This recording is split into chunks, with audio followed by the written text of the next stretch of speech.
15 días con ese pensamiento semilla. Era un pensamiento semilla bien interesante, ¿cierto? Gracias. A la hora. Gracias. Bueno, alguien nos quiere contar un poquito su experiencia, la vivencia que tuvo. Es una cosa muy curiosa. Todos llegan saludando como con un entusiasmo. Buenas noches. Alguien nos quiere contar. En ese compartir, insisto, está la parte más esencial de esto que hacemos aquí. O sea que si alguien quiere desprenderse de eso que lo está atragantando por ahí y está a punto de soltarla y no se atreve, ese Aproveche. aproveche. Estamos en realización. ¿Alguien me quiere contar qué interpreta por estado de gracia? Llena del espíritu, lleno pues como de Dios, De agradecimiento. de gratitud. Plenitud. Plenitud. Gratitud y plenitud. Bien. Y comunión. Comunión. ¿Y a qué le llamas comunión? O sea, para mí es conectado con la fuente. Estar con Qué bonito eso.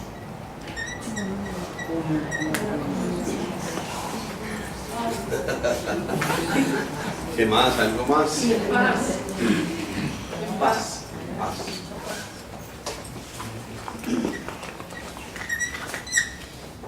Bueno, ¿y ustedes consideran que están en estado de gracia? ¿Qué dicen? No.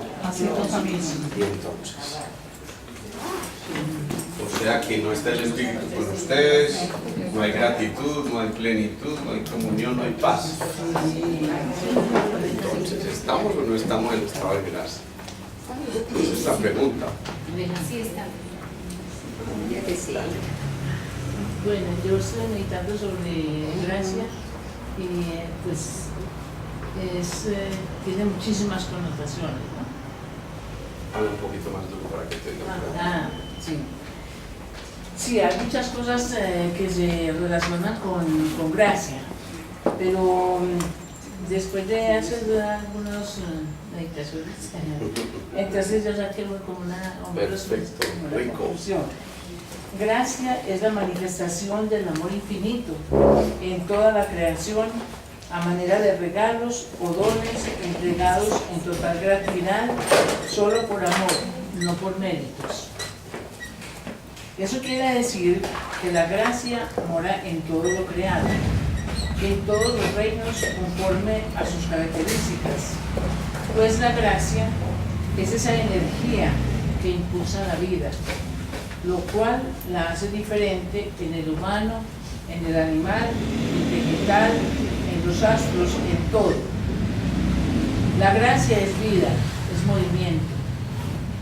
En el humano, la gracia es el potencial de su propio desarrollo, de la evolución de su conciencia a través del conocimiento que es producto de cada experiencia vivida.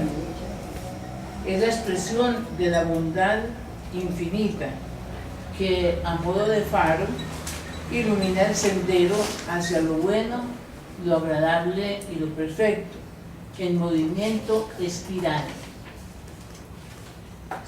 Dice en la Biblia, dice, por gracia sois salvos. ¿Sois qué? Salvos. Es decir, por gracia, que es amor, no hemos sido destruidos, sino alentados a continuar despertando la conciencia. ¿De dónde proviene la gracia? La gracia solo puede provenir del amor. ¿Y qué es el amor? Es la unidad equilibrada y perfecta. Llámese como la quieras llamar. Esa fue como una conclusión. Podrías volver a empezar. Esto es precioso, es que eso es meditar. Entonces meditar no es simplemente irse a buscar en un diccionario qué significa la palabra gracia, no significa que tengamos que tratar de buscar la etimología de las palabras, ni si viene del griego o el latín, pero cuando uno medita realmente yo creo que esto medita a uno lo que realmente está necesitando. Así que, ¿alguien se ha puesto a pensar por qué dejamos esta palabrita como pensamiento semilla? La palabra gracia.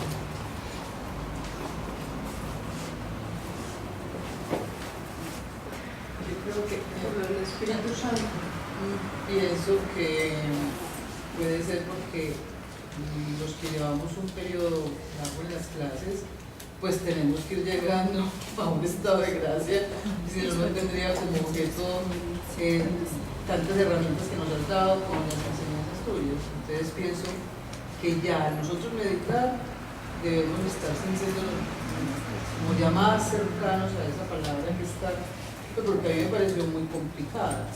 Porque, a ver, yo pensé en una de las meditaciones cuando el Espíritu Santo llegó donde la Virgen dijo, porque está llena de gracia, es que Dios va a hacer el té, imagínate.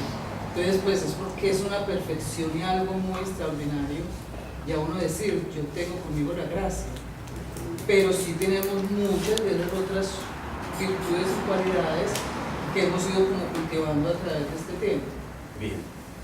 Que los que no lleven mucho tiempo, olvídense de estar en No, pero hay cosas que ya sí conocemos. Entiendo perfectamente. Mariel, es por tomarte el pelo nomás. Es cierto, pregunta a alguien que no asista a cosas como estas. ¿Un niño puede estar en estado de gracia? Entonces, pensemos en esto, el estado de gratuidad, de gracia, es el estado de la levedad. ¿Quién más leve que el niño? ¿Sí? ¿Quién más leve que el niño? ¿Y quién más leve que el inocente? ¿Y quién más leve que el transparente? ¿Y quién más leve que el noble? ¿Y quién más leve que el que logra asombrarse?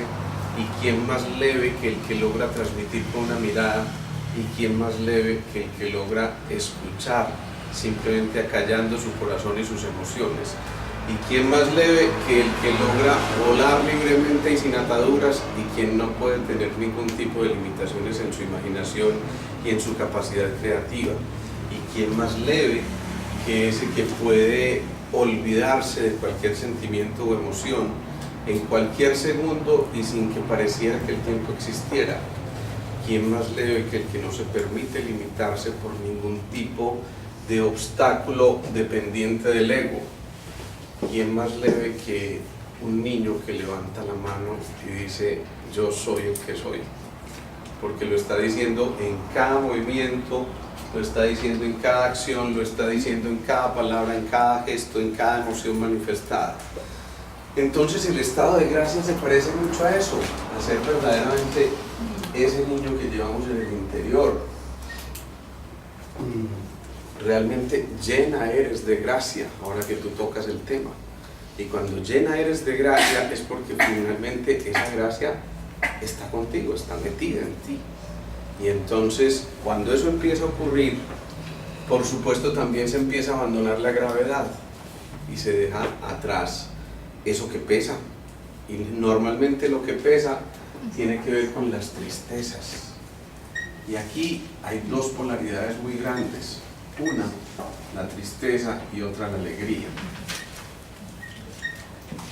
Algunos confunden la alegría con el tener, y cuando se confunde con la alegría con el tener, estamos simplemente confundiendo la alegría con aquello que depende de lo material, y no hay nada más triste que una alegría que dependa de lo que tengo materialmente, porque evidentemente ahí no radica esa sensación interior que habita en cada uno de nosotros.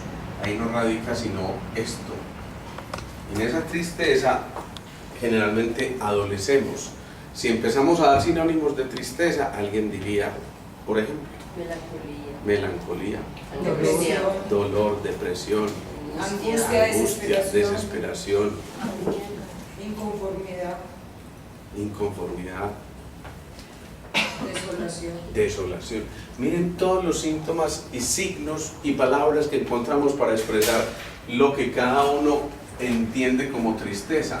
Y sin embargo, hay algunos que pretenden recuperar su alegría cuando, como lo decíamos en un seminario este fin de semana, alguien confunde la alegría con una chequera.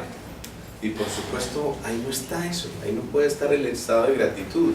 Cuando se está en ese estado de gracia, entonces ese estado de levedad nos invita a pasar de una esfera en la que estuvimos en un momento determinado.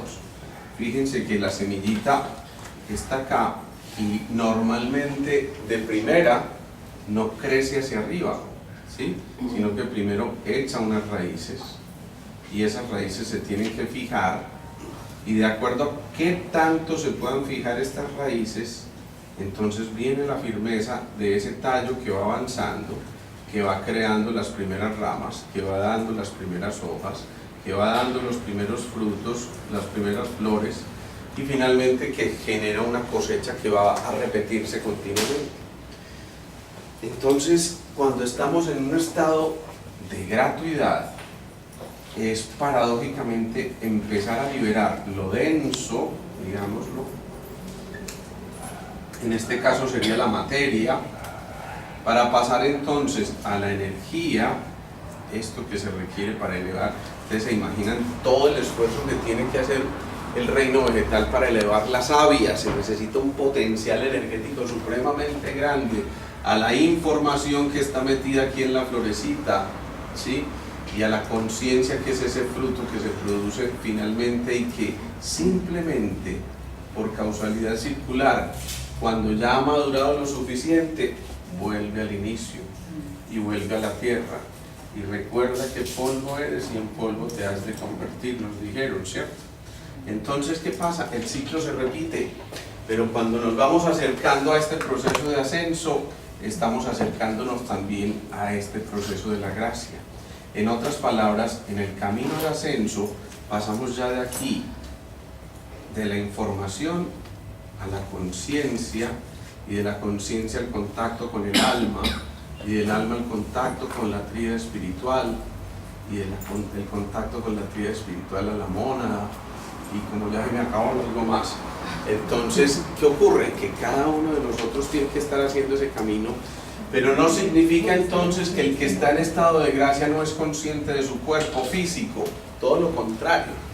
Cuando se llega a un estado de gracia hay un respeto profundo además por el templo que nosotros decidimos habitar en un momento determinado, y por un templo que, a pesar de que tiene limitaciones desde el punto de vista físico, es casi infinito en su potencialidad, y por eso alguien puede perfectamente modificar su cuerpo, pero no lo puede hacer, dicho en otras palabras, como lo hemos dicho en algunas ocasiones, el problema no se puede resolver desde la misma mente que lo creó, sino que para eso tuvo que estar en un estado de gracia, y desde el estado de gracia comunicarse nuevamente con la raíz.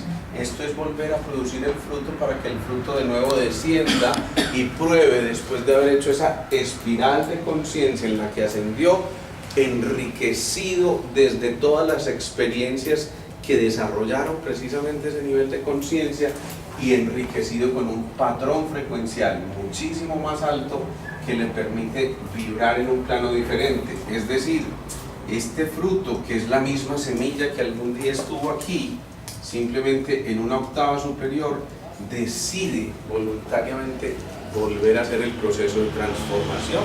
Este es el proceso de transformación, ¿sí? Transformación. Y este es el proceso de transmutación, ¿sí? Transmutación.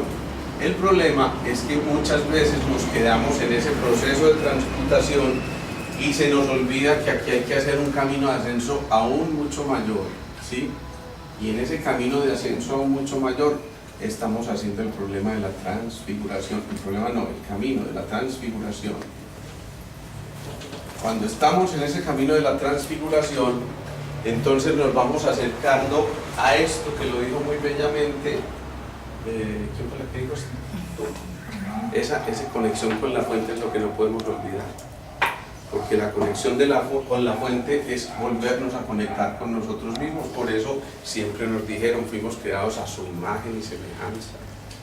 Pero esto no eran simplemente palabrerías ahí bonitas y cosas muy lindas que nos dicen en la misa cada 8 días y todo. No, esto es una cosa realmente práctica, yo diría que es hasta física.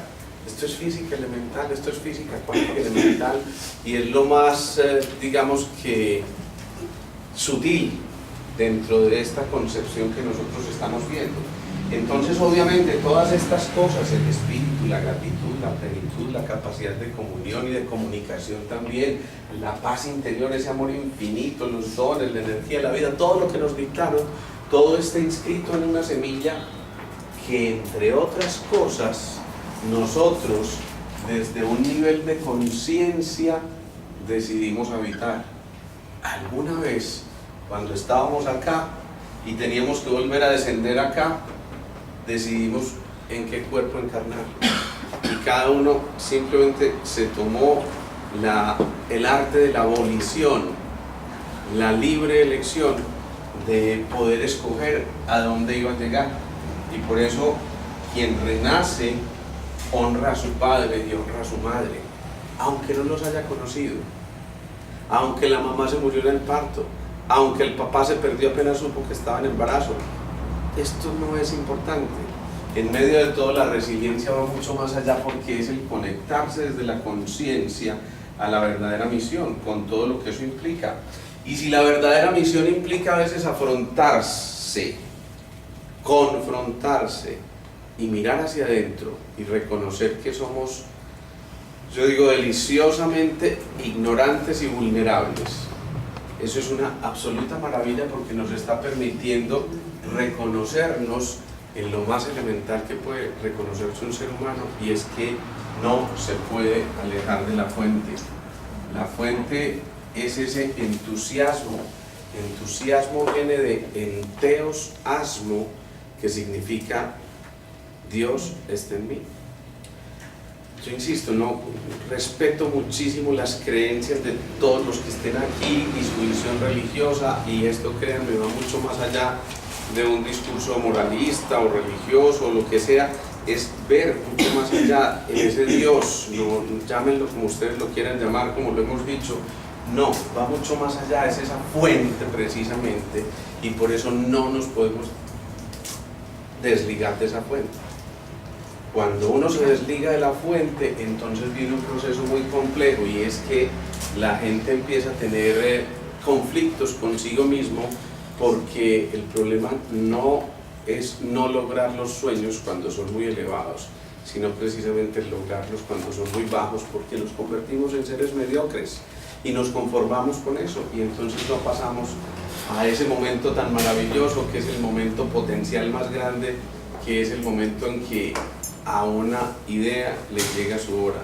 Pero si a una idea le llega su hora y no estamos despiertos, y estar despiertos no es abrir los ojos, es abrir todos los sentidos, es estar realmente conscientes, alertas, y si no estamos alertas nos perdimos de esa posibilidad. ¿Qué vas a decir?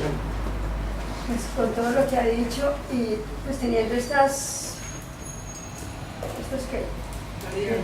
Pues teniendo toda la plenitud, la comunión, uno en un estado de meditación. El día pasado es un estado de meditación que uno se siente pleno, único, y eso quisiera que no se acabara jamás. ¿Dónde está ahí el estado de gracia? Por supuesto. Estar en el estado de gracia es precisamente llegar a un tiempo sin tiempo. Sí, eso no A un tiempo que no te limita. En un momento dado tú te das cuenta, uy, ya llevaba aquí, no sé, 5 minutos, o a lo mejor llevabas 2 segundos, pero un momento de conexión tan especial, que ese patrón vibracional que te envuelve en ese momento te genera una sensación de dicha, de intensidad, y es ahí, insisto, cuando tú puedes dialogar con cada una de tus células, porque ese entusiasmo, ese Dios está en ti, entonces cada una de las células responde perfectamente a un mandato o a una nueva misión o a una remisión, y por eso ese alguien que está afectado por una gastritis, por un cáncer, por un síndrome de pánico, simplemente tiene la posibilidad en ese instante de conectarse con él mismo y de decir: yo soy el que soy. Y yo soy el que soy es esto, Yo soy ese Dios que está en mí, ese ser superior que de alguna forma, esa fuente, si lo quieren llamar así, que siempre está en mí. Si yo me encuentro con la fuente, pues la fuente no puede ser origen de imperfecciones, porque precisamente desde ahí surgió todo lo que debería ser, ¿sí? Entonces, si estoy conectado con la fuente, significa en ese momento mi cuerpo, mis emociones y mi mente son perfectas. En ese momento el corazón proyecta hacia el infinito a través de ese amor infinito, esa posibilidad de tocar todo y todos, y a todos cuantos existen en ese entorno. Y entonces ya el entorno es producto de la maduración del ser que habita en cada uno de nosotros, para que ese proceso de iluminación nos permita ir en el camino de ascenso. Ese camino de ascenso no es otra cosa que la levedad, que es la que nos permite entonces desanclarnos de lo que a veces nos desidentifica, no lo que nos identifica, porque a veces nos anclamos y nos apegamos a lo que nos identifica. ¿Quién eres tú? Yo soy un médico. ¿Eso nos identifica? No, eso dice que hacemos. ¿Pero somos eso? No. Yo soy una ama de casa, tampoco nos identifica eso. Yo soy el que tiene el carro último modelo, por supuesto que ahí no estamos, ¿no? Entonces, cuando alguien entonces decide realmente emprender el camino de ascenso, en ese camino de ascenso no estás solo, porque en ese camino de ascenso está la humanidad misma, que va llegando a un punto específico que no existe. Es el punto sin punto. Por lo tanto, es el Tao. ¿Y qué es el Tao? Dicen los orientales. Nada, nada. Es la plenitud del vacío. ¿Ves la paradoja entre esas palabras? Y la plenitud del vacío no es otra cosa que la completitud, que es la necesidad de no tener nada más. ¿Por qué? Porque ya lo tienes todo. Y todo lo que estabas buscando allá afuera lo empiezas a encontrar en tu interior. Pero solamente lo empiezas a encontrar en tu interior cuando ese patrón vibracional te permite llegar a un estado de conciencia tal que entonces ahí ya tus sentidos no dependen del cuerpo físico ni de lo que está allá externamente, sino de lo que hay verdaderamente en esa fuente que habita en ti. Y entonces ya tú eres la fuente está en ti y tú estás en la fuente, somos uno solo. Por eso esta unidad, quien habló de la unidad, es realmente absolutamente necesaria. Esa es la comunión, realmente esa es la comunión. La comunión es la común unión, y la común unión no es otra cosa que la posibilidad de ser uno solo. Cada uno es uno solo desde su interior, cada uno se comunica con ese uno que existe en su interior, porque el uno fue el que dio origen al todo, y entonces a través de ese todo cada uno perfectamente puede ir avanzando.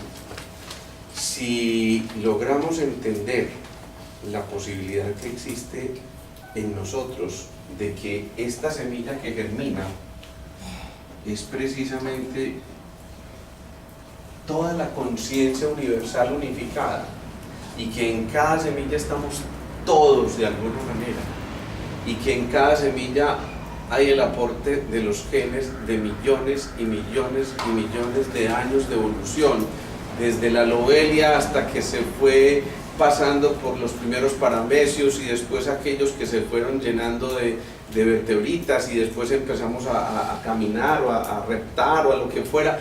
Desde ese momento empezamos nosotros a encontrarnos con que esa semilla está ahí. El problema es que muchas veces no nos escuchamos, y el problema es que si uno no escucha la semilla, pues es muy poco posible que la música que se genere sea una verdadera sinfonía. Se puede generar ruido, perfecto. Ahora, ¿el ruido es malo? No, es un obstáculo que surge en el camino y que hay que tratar de confrontar para poder entender el mensaje que hay inscrito en él. El problema es conformarse con el ruido.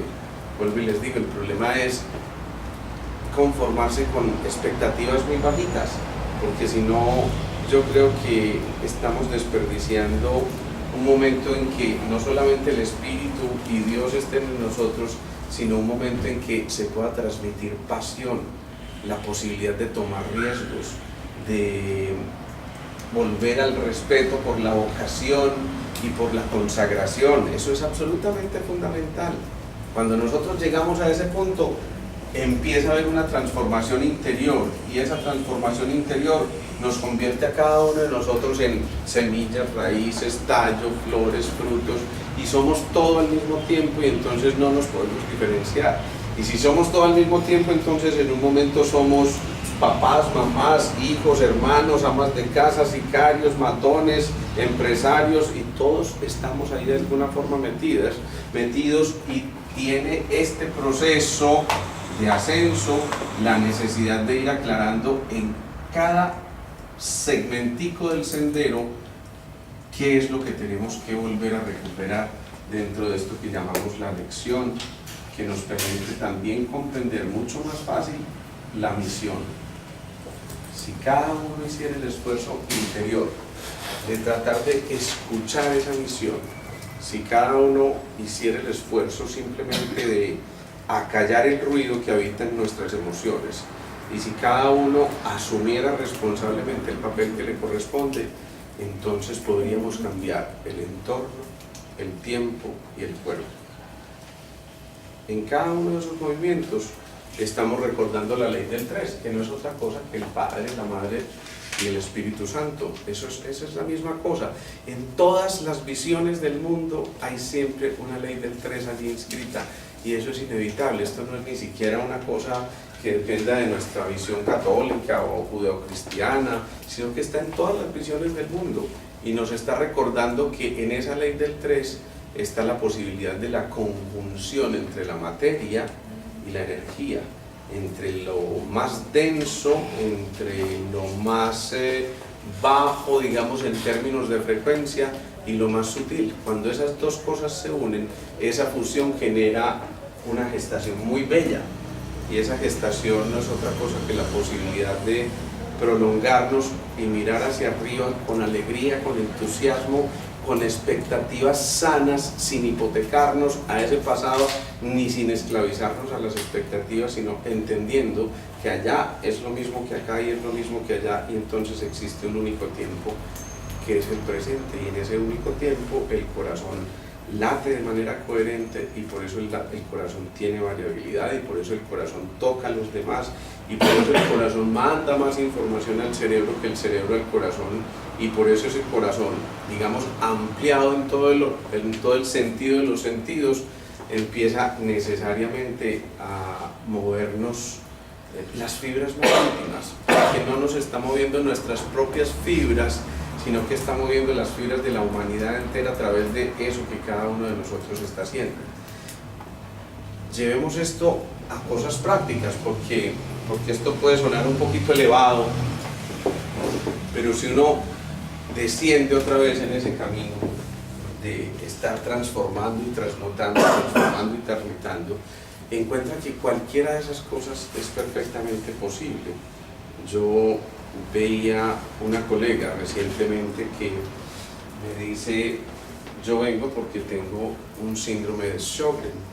El síndrome de Sjögren es una sequedad de las mucosas muy severa, frecuentemente afecta mucho sobre todo los ojos, y entonces esa persona tiene la sensación de una arenilla permanentemente ahí en los ojos, puede producir algunas alteraciones a nivel, eso se llama Sjögren. Ese es un síndrome relativamente común en medio de todo, y generalmente cursa con algún tipo de afección a nivel articular. Entonces es una mujer pobre, relativamente. Sí. Sí, lo que pasa es que sí, la edad aquí es Sí. pero bueno, es una mujer joven, dejémosla ahí, pero es una mujer que cuando entra, yo la saludo, normalmente el saludo entre colegas suele ser muy respetuoso y muy: hola, ¿cómo estás? Bienvenida. Y ella dice: hola. Sí. O sea, hola, casi me saluda de esa manera, y yo entiendo que hay un lenguaje y que hay un lenguaje escrito. Entonces yo empiezo a preguntarle, después de llenarle todos los datos de la historia, le pregunto: bueno, ¿y quién te envió por acá? Para decirme quién me envió por eso, les juro que parecía Argentina, porque dio una vuelta por ahí de 25 minutos para finalmente decirme: y me envió tal. Pero ese me envió tal significa, ella pasó de ser la super profesional con la que rotaban incluso muchos alumnos, pero que todo el mundo decía, si pasó con ella, ya pasó la prueba de fuego, porque es la más dura, y tal cosa. Entonces ella decía, por dentro yo me sentía como satisfecha, pero al mismo tiempo decía, ¿por qué inspiro yo esto? Sin embargo, su coraza no le permitía siquiera preguntarle a uno de sus alumnos, oye, ¿por qué piensas eso? ¿No? Ella además se separa relativamente tempranamente. Ella además tuvo un suceso muy complejo desde el punto de vista personal con su pareja de hace muchísimo tiempo, en el que, digamos, le tocó tomar una decisión en un momento determinado, y cuando yo le pregunto por esa decisión, que entre otras cosas se lo pregunto porque se lo cuenta uno su pulsación, ni siquiera es que yo esté tomando el pulso, es que alguien ya entra pulsando y uno puede sentir esas pulsaciones que te dicen esto va orientado hacia allá. Cuando eso ocurre, entonces yo le pregunto qué te pasó en esta etapa de tu vida que te marcó o que fue importante para ti. No, me ocurrió esto y esto. ¿Manejas eso tranquilamente o sientes alguna culpa? No, ya lo elaboré, ya no tengo ninguna culpa, ningún remordimiento, ninguna nada, y simplemente ya vivo eso. Sin embargo, cuando yo empiezo a contarle esto de los 5 elementos y del agua y de la madera y del metal y del fuego y de la tierra, entonces yo le hago caer en cuenta de que a veces ese recalentamiento de la energía de reserva, cuando se agota, lleva a que la suprarrenal se exprese demasiado y entonces se agota el agua pero se eleva el fuego. ¿Y qué le hace el fuego en exceso a las mucosas? Pues las reseca, claro. Entonces la reseca, y además que ¿quién maneja la energía ancestral? Pues el riñón, y el riñón maneja los huesos, entonces las manifestaciones articulares, y cuando eso pasa, créanme, ya llega un momento en que esto está pasando, no me hubiera hecho cauterizar los ángulos de los conductos lagrimales, porque ella llegó a tal desespero que le pidió a un oftalmólogo, cauteríceme ese conducto, que yo me sigo echando gotas de por vida, porque esto ya me genera una cosa muy molesta. Pero se da cuenta que es que cuando yo le hago caer en cuenta de estas cosas y la llevo atrás otra vez, te digo, mira que no has resuelto lo que tú pensaste que habías resuelto. ¿Qué ocurre? Que cuando hay culpas guardadas allí, esas culpas de alguna forma están en contacto con ese epífisis. ¿Por qué? Porque cuando el riñón se agota, deja de conectarse con la suprarrenal y existe con la suprarrenal y con la epífisis, y existe una conexión muy clara entre la epífisis y el timo, que es el que maneja toda la parte de la gravedosita esta, y hace también que ahí se regule toda la inmunidad. El Sjögren es una enfermedad de tipo autoinmune, es decir, el propio cuerpo se ataca, pero simplemente porque no se reconoce, y no se reconoce no por cualquier cosa, sino porque hay culpas.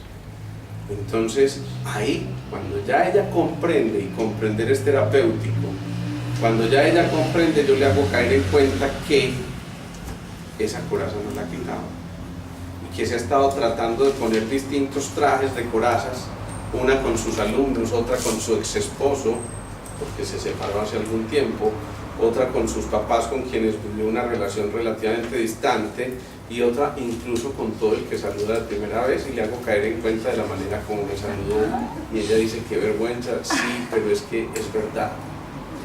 Yo le dije, simplemente tienes que atreverte a salir de tu zona de confort, porque eso que estás identificando como tu zona de confort no es otra cosa que la coraza que pusiste para defenderte y no atreverte a confrontar aquello que tenías que confrontar muchísimo tiempo atrás.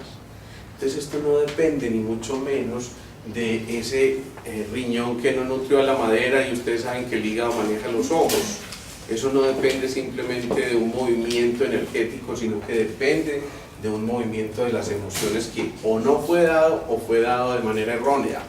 Y si en ese movimiento de lo erróneo y lo alterado se genera una confusión tal que se lleva a confundir la verdadera misión, pues claro, ahí nos vamos quedando.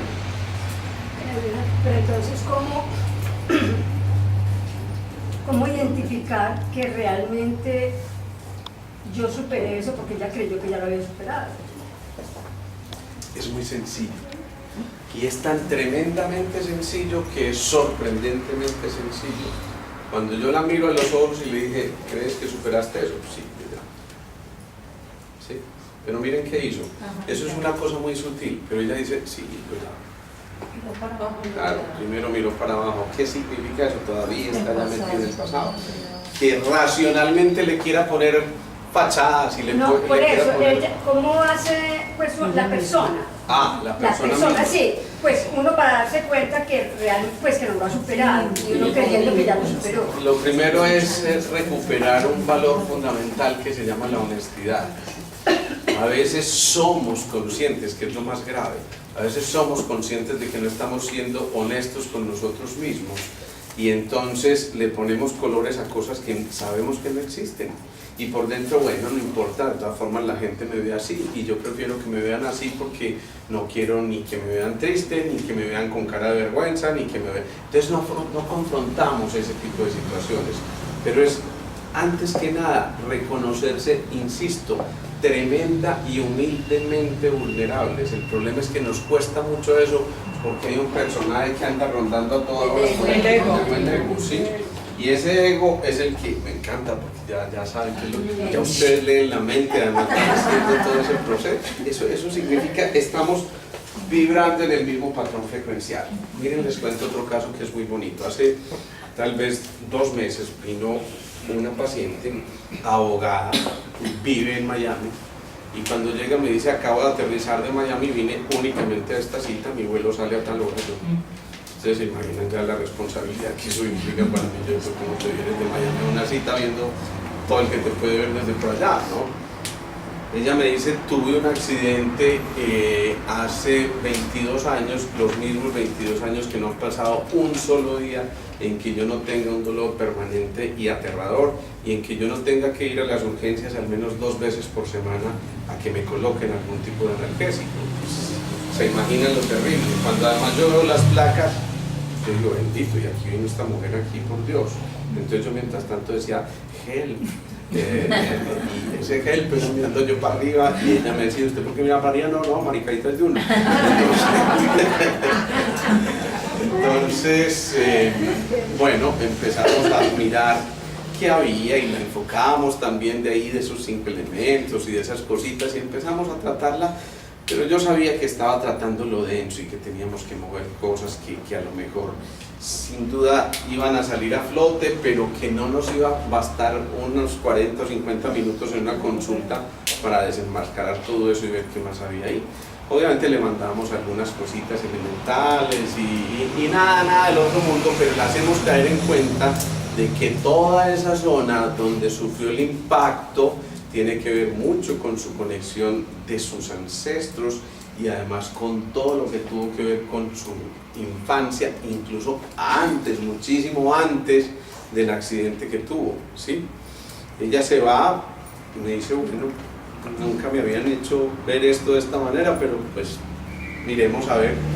Mi sensación cuando ella salió fue como de cierto desencanto, como me vine hasta aquí para esto, ¿no? Y justo la veo hoy y me dice, usted no se imagina, no he ido a unas urgencias en este tiempo, no tengo dolor, yo no tengo ningún problema, pero yo quiero que usted me ayude a entender qué pasó, porque entonces, ¿cómo así que yo estoy 22 años, usted me pasa la mano por ahí, pues no.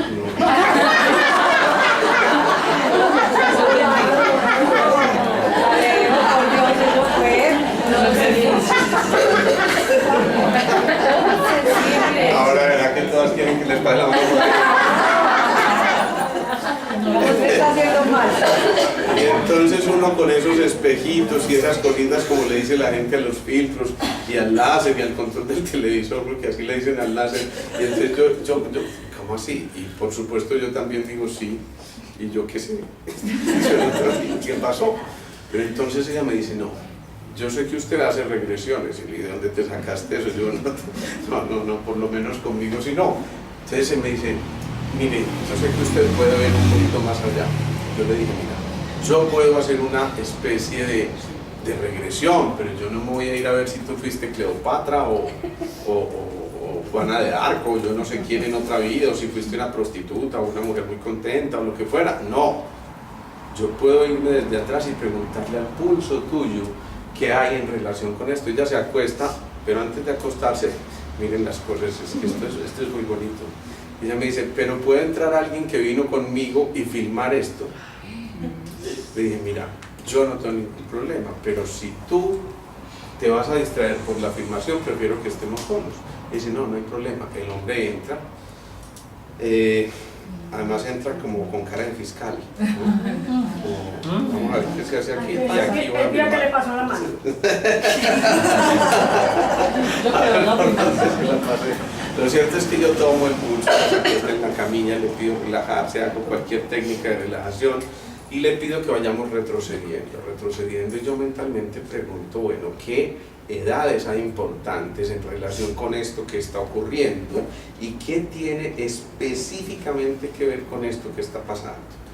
Empiezo ya a ver, ella tiene 57 años en este momento, y cuando yo retrocedo, empiezo desde el primer año, a los 4 encuentro el primer bloqueo, le digo qué te pasó a los 4, qué te pasó a los 13, qué te pasó a los 18, qué te pasó a los 46 y qué te pasó a los 52. Pero son las edades que surgen a través del pulso. El pulso es un amplificador de la señal y ese pulso responde a lo que yo estoy programándome mentalmente con esa persona, y puedo perfectamente averiguarme no el chisme, sino ese patrón de resonancia que está ahí. Entonces empezamos por la primera edad, 4 años, que estoy tremendamente triste, es demasiado angustiante para mí, somos demasiado pobres, no tenemos siquiera con qué comer, mi papá y mi mamá no son capaces de mantenernos a nosotros y estoy demasiado triste. Entonces vamos llevando esa escena y haciéndole caer a ella en cuenta de que ya hoy es la dueña de la película. Entonces ella hoy perfectamente puede cambiar el guión de lo que había en esa película a los 4 años, ¿sí? Y le pedimos entonces que vaya sacando su capacidad de resiliencia a pesar de la pobreza, y la llevamos a que la pobreza se transmute, acuérdense, transformación, transmutación, se transmute en un proceso altamente productivo donde ella sepa cómo fue capaz, a pesar de semejante obstáculo, de llegar incluso a ser una abogada y alguien profesional después. Cuando pasamos a los 8 años, ella me dice, a los 8 años, yo intenté, no, a los 8, a los 13, no me acuerdo, 13 años, me dice, a los 13 años yo tuve el primer intento suicida. Es muy curioso, porque es que yo pude, a ver, es que son 57 años, y ¿por qué el pulso me cuenta eso precisamente? Dice, algo te pasó a los 13 años, y ella me dice, sí, tuve mi primer intento suicida. ¿Y por qué te ibas a suicidar? Porque mis papás eran demasiado estrictos y no querían que yo tuviera un novio, y resulta que me enamoré y no me dejaban verlo, y yo me quise suicidar e hice un intento suicida. Entonces, ¿qué hacemos? Volver a cambiar el significado de esa parte de la película. A ver, vamos a acompañar a esa mujer que iba a tomar esa decisión, pero la mujer que eres tú hoy acompaña a esa niña que en su momento iba a tomar una decisión. Vas a abrazarla. Entonces, imagínense, yo sé que ustedes cada uno está fabricando la historia, así como cada uno fabrica la historia y va viendo la escena de la película. Imagínense lo importante que es que ella misma cree su propia película, y entonces ella va y abraza a esa niña de 13 años que desesperadamente, pero por supuesto sin la madurez suficiente, va a tomar una decisión errónea y le dice, nada, estoy contigo, te amo muchísimo, soy yo quien verdaderamente te amo, no necesitas de nadie más. Si ese otro llega, maravilloso, pero si no, ese momento simplemente está siendo aplazado para el momento en que estés lista. Y ella empieza en medio de la evocación de esos recuerdos. Es muy bonito porque normalmente el suceso empieza así, de hecho ya empieza a llorar y se sacude y toda esta cosa, fácilmente, si uno no está preparado para eso, sale corriendo y se le embarré, ¿sí? Pero es el contrario, es un momento de preciosa catarsis que le permite a ella empezar a salir de su cascarón. Pasa ese momento y le digo, bueno, vámonos a los 18 años. ¿Qué pasa a los 18 años? Segundo intento suicida. segundo intento suicida, eso es muy llamativo, eso pues no se ve todos los días. Yo dije, estamos en realización. Entonces empezamos a hacer un momento parecido, luego pasamos a esas otras edades. En la siguiente me dice, mire, aquí estaba sufriendo una violencia intrafamiliar absoluta de mi expareja y por eso tomé la decisión de separarme. Y en la última vez que le pregunto, me dice, seguía teniendo violencia intrafamiliar, pero ya con otra pareja. O sea, estaba repitiendo, esto era ser víctima de otras víctimas, no es otra cosa. Entonces el capítulo se repite mientras alguien no corte ese eslabón. Y alguien lo tiene que cortar, porque si no es ella la que lo corta, es su hija la que lo va a seguir viviendo, y su nieta, y su de ahí para allá, ¿sí? Por eso esto de las generaciones es muy importante, y alguien tiene que romper eso. Pero no se necesita hacer un psicoanálisis de 17 años, sino que es que en fracciones de segundos, o a lo mejor en minutos, en los tiempos de la conciencia, estas frecuencias se elevan tremendamente. Y yo simplemente cuando termino de hacer eso, tomo una muestrecita que nosotros llamamos un filtrés y se empieza a tomar 2 gotas. El hombre que estaba filmando se levanta y me dice, estoy absolutamente sin palabras. ¿Usted cómo hizo para saber todas estas cosas?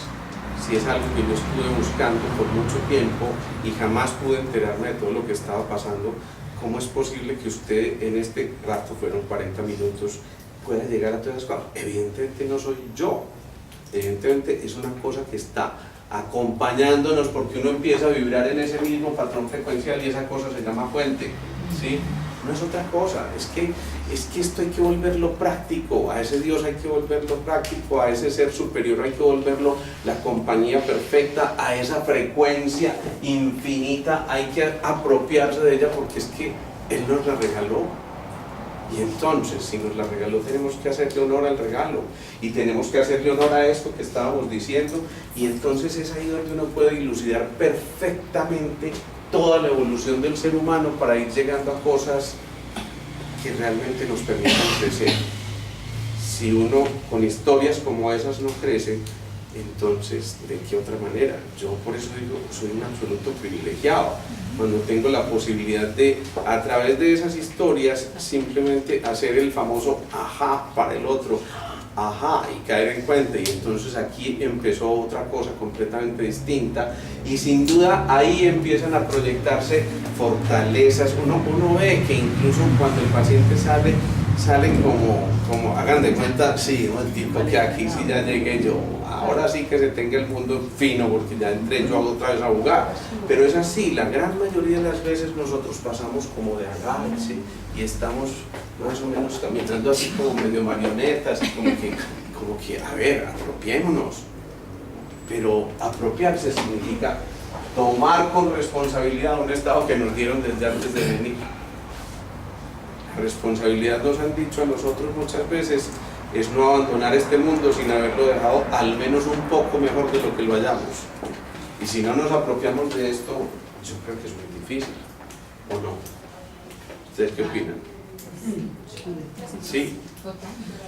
Estas historias yo se las cuento, no pongo nombres, por supuesto, por respeto, a menos que algunos pacientes, como en algunas ocasiones, lo autoricen, incluso se sientan contentos de que se cuente su historia personal y no les importa, porque ellos dicen, es la mejor manera de reafirmarme en lo que yo estoy buscando.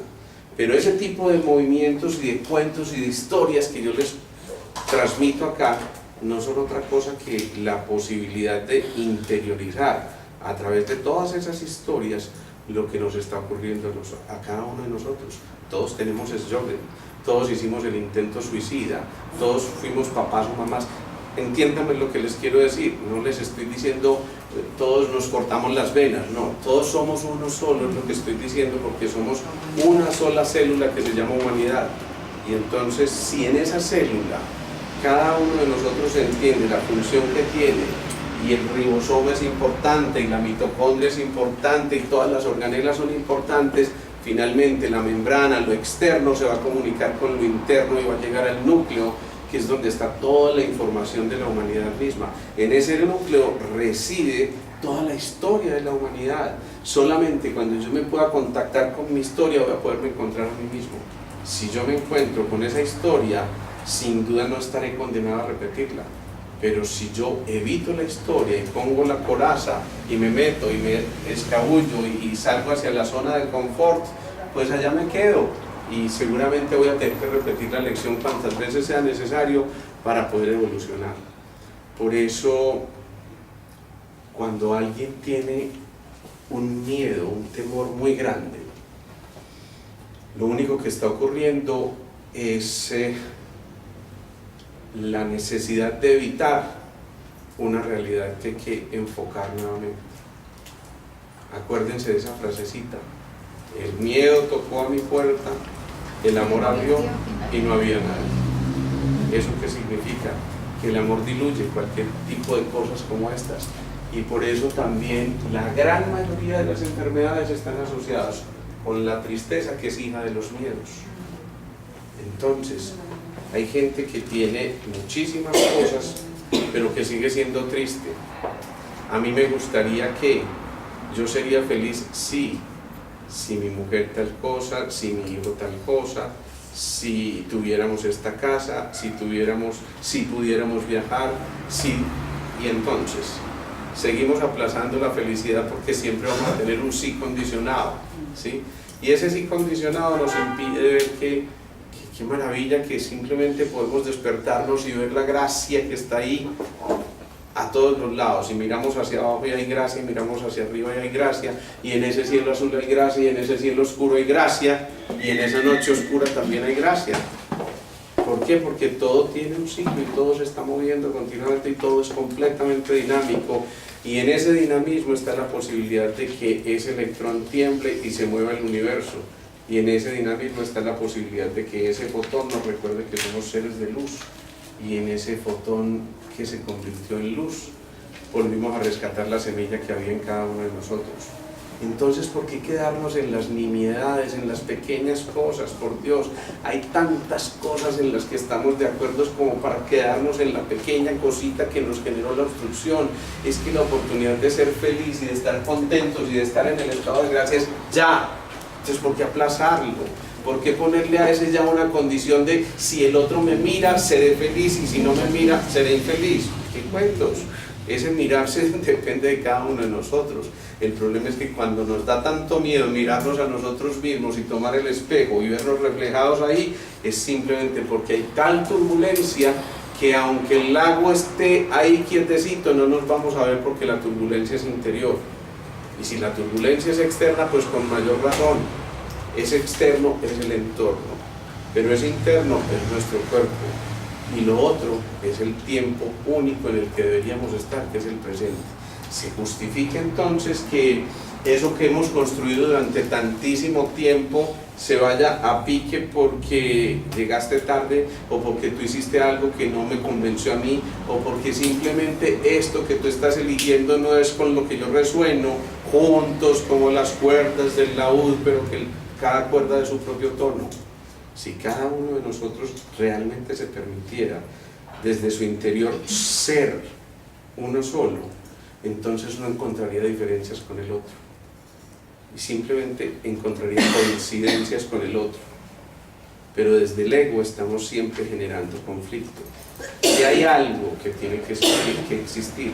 Alguien le pone un mensaje por WhatsApp: por favor recuerda que debes cancelar esta cuenta que está ahí pendiente, y el otro contesta: pero ¿por qué? Yo creo que yo cancelé todo. Bien, eso se queda ahí en esa conversación. A los 2 días entonces ella pregunta y dice: por favor recuerda qué es lo que yo debo, y él le contesta: déjalo así. Bueno, entonces ya el otro asume: ¿te enojaste? ¿Por qué te enojaste? ¿Por qué que lo dejé así? No, simplemente déjalo así. 3 o 4 días después, le pone: hola, no te preocupes. No, ni siquiera pone hola, pone: no te preocupes. Entonces la otra ya contesta: en mis tiempos se usaba saludar primero. ¿Se me entiende? Es que nos quedamos en unas discusiones tan tremendamente absurdas, y ahí en esa pequeña discusión que generó en el otro, el aguijón provocó lo que tenía que provocar, y entonces viene no la acción sino ¡qué maravilla! ¡Qué bueno! ¿Es posible dejar de reaccionar? Claro. Pero la única manera de dejar de reaccionar es volvernos a encontrar con el cerebro reptil, perdonarle al cerebro reptil y al contrario agradecerle infinitamente que nos haya permitido pasar de pasar de reptar a elevarnos y poder entonces asumir esta posición erguida. Y entonces es perfectamente posible que también podamos encontrarnos con esos mini obstáculos, llamémoslos de alguna manera, para poder evolucionar a través de eso que nos pone a prueba, ¿sí? Se justifica eso, se justifica que ese ser que hemos amado tanto tiempo, simplemente lo evitemos porque hoy me miró feo y la semana pasada no me dijiste que estaba linda. Es que a mí eso me dolió, me llegó al alma, yo estaba estrenando, Dios mío, ustedes se imaginan lo que es todo eso, ¿no? Entonces pónganse a pensar, la vida todos los días nos va a poner una tarea que enfrentar, porque si no pues no tendría ningún sentido, pero depende de cómo la enfrentemos o cómo la confrontemos, eso se va a resolver más o menos rápido. Si nos acompañamos de Mr. Ego, es muy probable que nos quedemos un poquitico más. Pero si permitimos que la compañía sea esa fuente, eso es una maravilla. Eso es una maravilla porque las cosas fluyen, van saliendo por ahí solitas. El fin de semana yo estaba dictando un seminario y con unos amigos y de pronto encuentro que sale una mujer que tenía un problema lumbar muy severo. En ese instante